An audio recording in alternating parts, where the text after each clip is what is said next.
ఉపరాష్ట్రపతి గారు, మా యొక్క రాజ్యసభ చైర్మన్ అధ్యక్షుల వారికి సమర్పించడం జరిగింది. ఆయన ఆ రాజీనామాను ఆమోదించడం కూడా జరిగింది.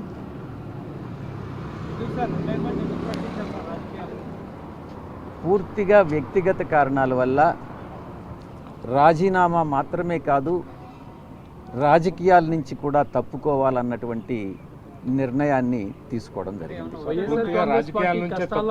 వైఎస్ఆర్ కాంగ్రెస్ పార్టీ కష్టాల్లో ఉన్న సమయంలో మీరు పార్టీని వదిలేసి వెళ్ళిపోయారనే విమర్శలు కూడా వస్తున్నాయి. వైఎస్ఆర్ కాంగ్రెస్ పార్టీ 2019 ఎన్నికల్లో 151 స్థానాలు సాధించుకున్నది.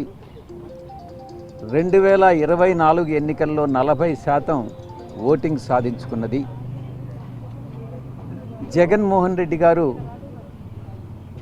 అత్యంత ప్రజాదరణ కలిగినటువంటి నాయకులు. నాలాంటి వాళ్ళు 1000 మంది పార్టీని వీడినా కూడా ఆయనకున్న ప్రజాదరణ తగ్గదు అన్నటువంటిది నా ఉద్దేశం. సార్, మీరు రాజీనామా కానీ ఇవన్నీ విషయాలు గతంలో ఏమన్నా జగన్మోహన్ రెడ్డి గారి దృష్టికి తీసుకెళ్లారా? లేదు నేను వ్యక్తిగత కారణాలతో రాజీనామా చేయాలనుకుంటున్నాను అనేటువంటి అంశాన్ని మీ పార్టీలో ఉన్న ముఖ్యులకు కానీ జగన్ గారి దృష్టికి కానీ తీసుకువెళ్ళారా? రాజకీయాల నుంచి తప్పుకోవాలని వ్యక్తిగత కారణాల వల్ల నేను నిర్ణయించుకున్న తర్వాత జగన్మోహన్ రెడ్డి గారు లండన్లో ఉన్నారు. ఆయనతో నేను ఫోన్లో మాట్లాడి అన్నీ చాలా వివరంగా వివరించడం జరిగింది. అన్నీ వివరించిన తర్వాతనే నేను ఈ రాజీనామా పత్రాన్ని అధ్యక్షుల వారికి సమర్పించడం జరిగింది. ఒక్కొక్కరు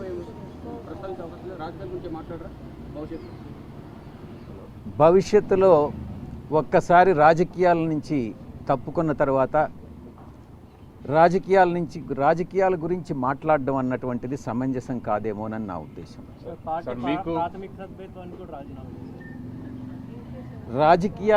రాజకీయాల నుంచి తప్పుకున్న తర్వాత ఇక ప్రాథమిక సభ్యత్వం అన్నటువంటిది ఎలా ఉంటుంది?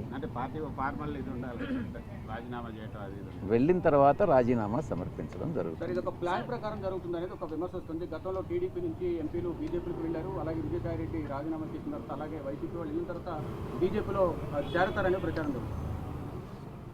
నేను బీజేపీలో చేరతానని గతంలో ఏదైతే టీడీపీ వాళ్ళు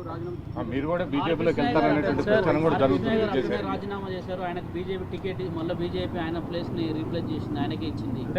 మీరు రాజీనామా చేశారు, మీకు కూడా అట్లాంటిది వస్తుంది అనేది చర్చ నడుస్తుంది.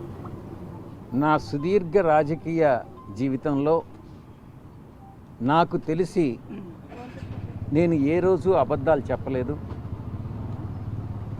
ఒక హిందూ ధర్మాన్ని నమ్మినటువంటి వ్యక్తిగా, వెంకటేశ్వర స్వామిని నమ్ముకున్నటువంటి వ్యక్తిగా నేను అబద్ధాలు చెప్పుతాను అని చెప్పను. అలా చెప్పుతాను అని ఎవరైనా నమ్మినట్లయితే అది మీ యొక్క విజ్ఞతకే వదిలేస్తున్నాను.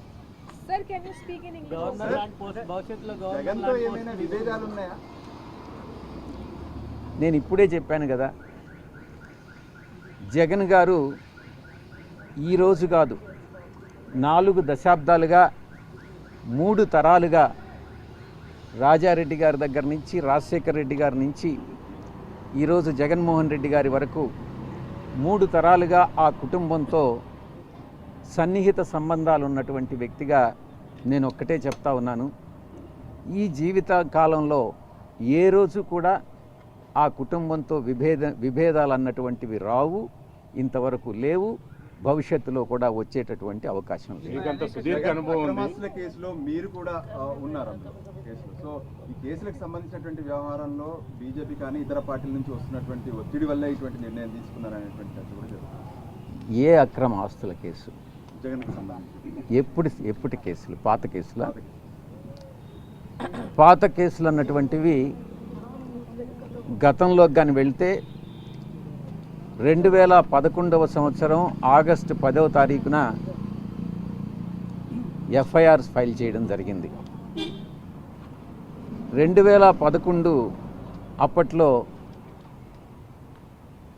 ఎన్నో ఆశలు పెట్టినా చూపించినా కూడా, నన్ను అప్రూవర్గా మారమని ఎంత బలవంత పెట్టినా కూడా,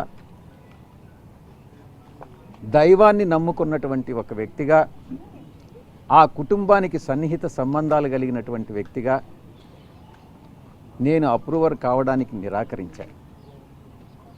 ఆ రోజు పరిస్థితే ఈరోజు కూడా. ఎటువంటి పరిస్థితుల్లో దైవాన్ని నమ్మేటటువంటి వ్యక్తి ఎప్పుడు కూడా అబద్ధాలు చెప్పడు, ఒక వ్యక్తికి మోసం చేయడు, నమ్మక ద్రోహం అన్నటువంటిది ఉండదు, వెన్నుపోటు రాజకీయాలు, వెన్నుపోటు వ్యాపార లావాదేవీలు ఉండవు అని నేను చాలా స్పష్టంగా చెప్తా ఉన్నా. కూటమి ప్రభుత్వం అధికారంలోకి వచ్చిన తర్వాత కూడా మీపై చాలా కేసులు పెట్టాయి సార్. మరి ఈ కేసులన్నీ ఎట్లా ఎదుర్కోబోతున్నారు? రాజకీయాల నుంచి బయటకు వెళ్తే తదుపరి ఈ కేసుల విషయంలో ఏ విధంగా వ్యవహరిస్తారు? కూటమి ప్రభుత్వం అధికారంలోకి వచ్చిన తర్వాత నా మీద మొట్టమొదటిగా పెట్టినటువంటి case Kakinada seaports limited case. నేను ఒక్కటే చెప్తా ఉన్నా, ఇంతవరకు నా మీద లుకౌట్ నోటీస్ ఇచ్చారు, నన్ను అక్యూజ్డ్ నెంబర్ 2గా చేశారు. నేను గతంలో కూడా ఈడీ ముందు ఇంతవరకు నన్ను సిఐడి పిలవలేదు.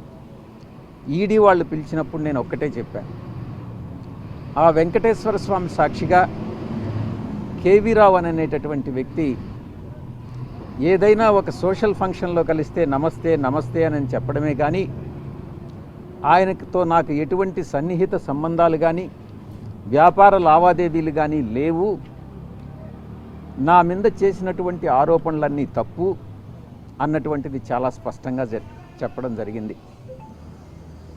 నేను వెళతాను, ఆయన్ని రమ్మనండి, ఆ దేవదేవులైనటువంటి వెంకటేశ్వర స్వామి మీద ప్రమాణం చేస్తాము అని మరొక్కసారి మీ ముందు నేను చెప్తా ఉన్నా.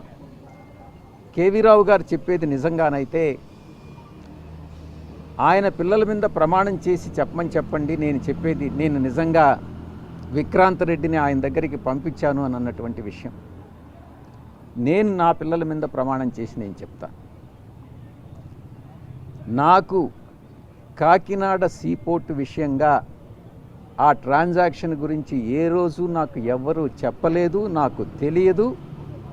కేసు పెట్టిన తర్వాత పూర్తిగా వివరాలన్నీ సేకరించిన తర్వాత అప్పుడే నాకు కాకినాడ సీపోర్ట్ అరబిందో వాళ్ళు అక్వైర్ చేశారు, 42% ఏదో అక్వైర్ చేశారు అన్నటువంటి విషయం తెలిసింది. చెప్పేది పూర్తిగా వినండి. విక్రాంత్ రెడ్డి అనే అతను నాకున్న పరిచయం చాలా కొద్ది, పిల్లవాడు. ఎక్కడైనా కనపడితే ఎలా ఉన్నావు విక్రాంత్ అంటే ఎలా ఉన్నావు అన్నటువంటిదే కానీ, విక్రాంత్ రెడ్డికి నాకన్నా ఎక్కువ పరిచయాలు ఉండేటటువంటి వ్యక్తి. నేను అతన్ని కేవీ రావుకి ఇంట్రడ్యూస్ చేయాల్సినటువంటి అవసరం లేదు.